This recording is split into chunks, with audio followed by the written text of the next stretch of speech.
I've been test pitting East Anglia to death with Garenza for about the last 5 years. We've dug about 1,000 test pits now.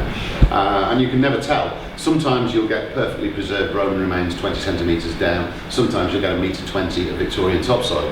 But with everything in between all churned up. And topsoil, especially if you're on a site that's been ploughed, you'll quite often get a lot of fines in the topsoil. So it's just as important to keep your eyes peeled. If everything has been ploughed off, and we're just looking at a shadow with the crop marks, and all the fines will be in the topsoil. So keep your eyes peeled. In terms of identification, show it to me. It's easiest. We're almost certainly going to get Roman by the look of the site. We might get Saxon, we'll probably get medieval. We may even get prehistoric. Things like flint, of course, as well, you need to keep an eye out for. And then put it on one side. Yeah, the basic rule of thumb is if you're not sure what it is, keep it. And then I'll come along. I'd much rather that you kept rubbish than threw away artifacts. Okay. I mean, obviously Cassie knows about flint as well, so you know we all have a rough idea of what we're looking at anyway. So that's the basic rule. If you're not sure, keep it. Is there any particular pottery that's unique to this area? Or well, I mean, not specifically to this sort of micro environment, but I mean, pottery varies across the country depending where you are. The pottery in Cornwall is very different to the pottery in Suffolk, which is very different to the pottery in Northumbria. You know, round here. Most of the medieval pottery is coming across from the Cotswolds or is being made somewhere near Oxford. We don't know where, but we know that it's being made somewhere near Oxford by the geology.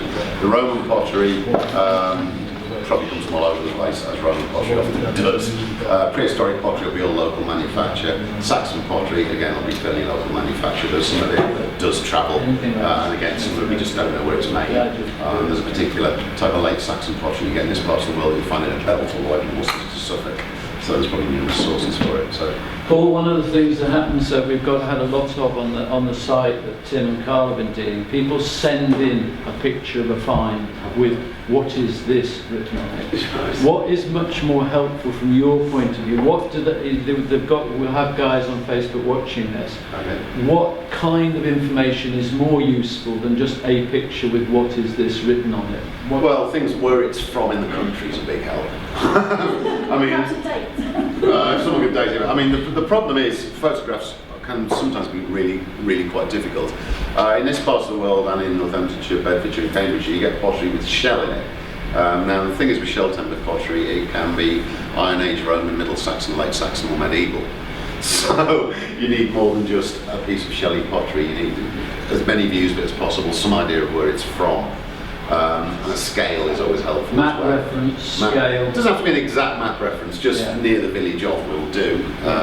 You know, things aren't that precise, but the more information about the find spot, the better, really. And if it's from near a Roman villa, then it will be handy to know that. You know, it's all, you can never have too much information, basically. While we've got you here, in terms of your life in test pits in this area, or East Anglia, what was one of the most interesting, exciting things that came out of an ordinary test pit?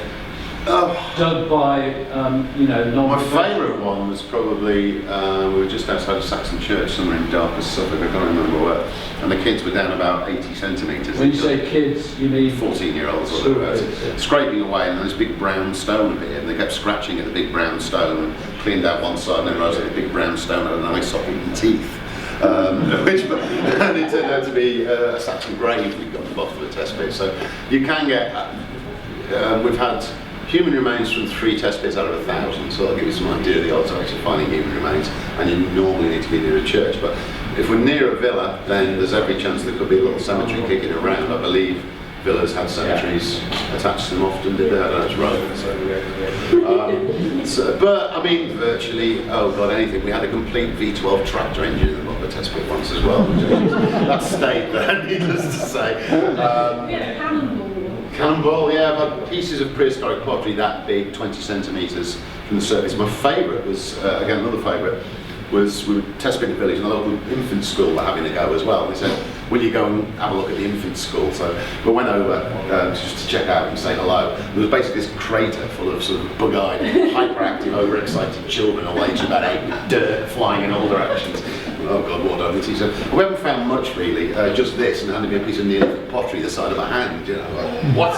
Oh, we got these as well, and dumped a load of flint tools in the other hand, like, where did you find these? Oh, about 15 centimetres down. Oh God, stop. And it turned out that they'd landscaped the playing field at some point, and they basically scraped everything off and stopped 15 centimetres above a completely undisturbed Neolithic layer. It was basically a complete Neolithic settlement. It was like literally that far below the surface. So you can never tell. You can never tell. Little masterclass from Paul on finds. Thank you very much.